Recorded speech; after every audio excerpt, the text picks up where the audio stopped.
ജീവനക്കാരും പോലീസും പൊളിച്ചടുക്കിയ കഥയാണ് ഇനി പറയാൻ പോകുന്നത്. തട്ടിപ്പുകാർക്ക് പണം നൽകുന്നതിൽ നിന്ന് പിന്തിരിപ്പിക്കാൻ ബാങ്ക് മാനേജർ ശ്രമിച്ചെങ്കിലും ഡോക്ടർ വഴങ്ങിയില്ല. ബാങ്ക് ജീവനക്കാരുടെ ഇടപെടലിൽ ഒറിജിനൽ പോലീസ് തന്നെ രംഗത്ത് വന്നതോടെ തട്ടിപ്പുകാർ മുങ്ങി. കവർന്ന പണത്തിൽ നിന്ന് 4,30,000 രൂപയും സമയോചിത ഇടപെടലിൽ വീണ്ടെടുക്കാനുമായി. സംഭവത്തെക്കുറിച്ച് ബാങ്ക് ഉദ്യോഗസ്ഥരുടെയും പോലീസിന്റെയും പ്രതികരണങ്ങളാണ് ആദ്യം.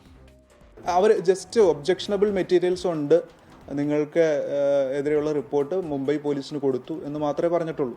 ഇദ്ദേഹം പാനിക്കായി. ഇദ്ദേഹം പറഞ്ഞു പിറ്റേ ദിവസം നിങ്ങൾക്ക് കോള് വരുമെന്ന് പറഞ്ഞു. അദ്ദേഹം കോള് പ്രതീക്ഷിച്ചിരിക്കുകയായിരുന്നു. പിറ്റേന്ന് രാവിലെ കോള് വന്നു. ആധാർ നമ്പർ അയച്ചു കൊടുത്തു. ആ ആധാർ നമ്പറിലുള്ള അതേ വിവരങ്ങൾ മാത്രമേ ഈ പറഞ്ഞ സുപ്രീം കോടതി ഓർഡറിലും RBIയുടെ ലെറ്ററിലും ഉള്ളൂ. അപ്പോൾ അതൊരു പ്ലെയിൻ റീഡിങ്ങിൽ തന്നെ മനസ്സിലാക്കിയിരുന്നെങ്കിൽ പോലീസിന് അലേർട്ട് ചെയ്യാമായിരുന്നു. അദ്ദേഹം ഓൺലൈനായിട്ട് തന്നെ അത് പണം ട്രാൻസാക്ട് ചെയ്യായിരുന്നെങ്കിൽ നമ്മൾ അറിയുന്നത് ഇദ്ദേഹം കുറച്ച് കഴിഞ്ഞ് അബദ്ധം മനസ്സിലാക്കിയതിന് ശേഷം ഇദ്ദേഹം തന്നെ 1930 വിളിക്കുകയോ അങ്ങനെ ചെയ്താലാണ് നമുക്കിത് മനസ്സിലാവുള്ളൂ. ഒരു കാരണവശാലും വെർച്വൽ അറസ്റ്റ് എന്ന് പറയുന്ന ഒരു സംഗതി രാജ്യത്തില്ല എന്ന് പ്രധാനമന്ത്രി തന്നെ പറഞ്ഞിട്ടുള്ളതാണ്. ട്രാൻസ്ഫറിന് വന്നപ്പോൾ നമ്മൾ ചോദിച്ചു, ഇത് സാറുമായിട്ട് റിലേറ്റഡ് ആയിട്ട് ഉള്ള ഒരാളാണോ എന്ന് ചോദിച്ചു. അപ്പോൾ അത് ഫ്രണ്ടാന്ന് പറഞ്ഞു. അപ്പോൾ ഫ്രണ്ട് തന്നെയാണോ എന്ന് ഉറപ്പാണോ എന്ന് ചോദിച്ചപ്പോൾ ആണെന്നും പുള്ളി പറഞ്ഞു.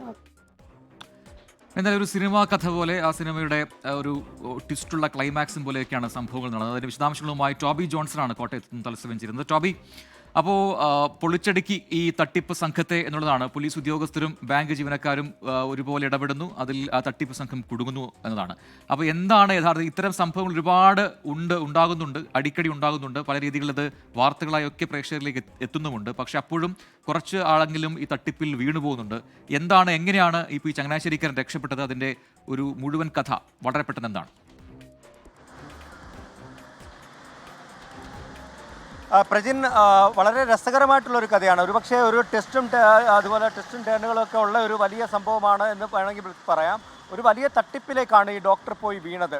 കാരണം ഇത്തരത്തിൽ ഒരു മുംബൈ പോലീസിൻ്റെ വേഷം ധരിച്ച് വാട്സപ്പ് കോൾ ചെയ്യുകയായിരുന്നു. വാട്സപ്പ് കോൾ ചെയ്തിട്ട് ഇദ്ദേഹത്തിൻ്റെ പേരിലൊരു കൊറിയർ വന്നിട്ടുണ്ട്. അതിൽ ചില സംശയങ്ങളുണ്ട്. ഒപ്പം തന്നെ നിങ്ങളുടെ അക്കൗണ്ട് ഇൻ്റർനാഷണൽ തട്ടിപ്പുമായി, മണി ലോണ്ടറിങ്ങുമായി ബന്ധപ്പെട്ടിട്ടുണ്ട് എന്ന് പറഞ്ഞ് ഭീഷണിപ്പെടുത്തുകയായിരുന്നു. എടുത്തു പറയേണ്ട ഒരു കാര്യം, ഇതിൽ സുപ്രീം കോടതിയുടെയും അതുപോലെ തന്നെ RBIയുടെയും വ്യാജ കത്തുകൾ കാണിച്ചുകൊണ്ടാണ് ഈ തട്ടിപ്പ് ഈ സംഘം നടത്തിയത്.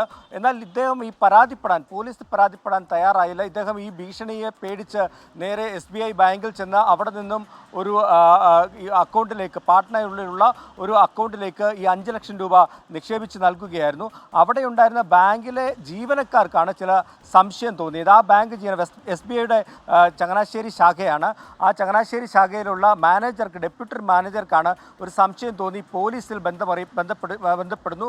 ഒപ്പം തന്നെ അവരുടെ ഇന്റേണൽ മോണിറ്ററിംഗ് സിസ്റ്റത്തെയും അലേർട്ട് ചെയ്യുന്നു. അങ്ങനെയാണ് ആ അലേർട്ടിൻ്റെ പരിശോധനയും കൂടി നടന്നപ്പോഴാണ് ഇതൊരു തട്ടിപ്പാണെന്ന് മനസ്സിലാക്കുകയും ഉടൻ തന്നെ പോലീസിനെ ബന്ധപ്പെടുകയും ചെയ്തത്. എന്നാൽ പോലീസ് ഈ ചങ്ങനാശ്ശേരി സ്വദേശിയായ ഡോക്ടറെ വീട്ടിൽ ചെല്ലുമ്പോൾ പോലും അദ്ദേഹം ഒരു പരാതി നൽകാൻ തയ്യാറായില്ല. തുടർന്ന് ഏറെ നേരം സംസാരിച്ചതിന് ശേഷമാണ് അദ്ദേഹം പരാതിപ്പെടാൻ തയ്യാറായത്. അങ്ങനെയാണ് ഈ തട്ടിപ്പ് പിടിക്കുന്നത്.